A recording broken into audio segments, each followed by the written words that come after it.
વડોદરાના અકોટા મુજમોહડા રોડ પર ભૂવો પડતા સ્થાનિક લોકોમાં રોષ ફેલાયો છે। શહેરના વોર્ડ નંબર 12માં અગાઉ પણ સંખ્યાબંધ ભૂવા પડી ચૂક્યા છે।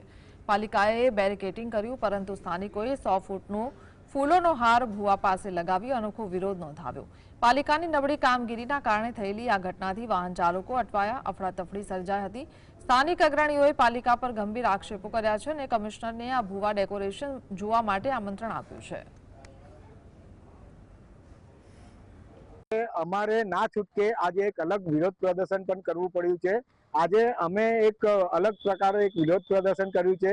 અમે આ જે ભૂવાને છે એ સમગ્ર ભૂવાને અમે ફૂલોથી સજાયો છે, એના બેરિકેડિંગ અમે ફૂલોથી સજાયું છે અને જે પ્રકારે સમગ્ર વડોદરા કોર્પોરેશનના કમિશનર દ્વારા આજે લાઇટોથી સજાવવામાં આવ્યું છે, એટલે અમે આજે આ જે ભૂવાને છે અમે ફૂલોથી સજાવીને એમને આ એક અલગ વિરોધ પ્રદર્શન અમે કર્યું।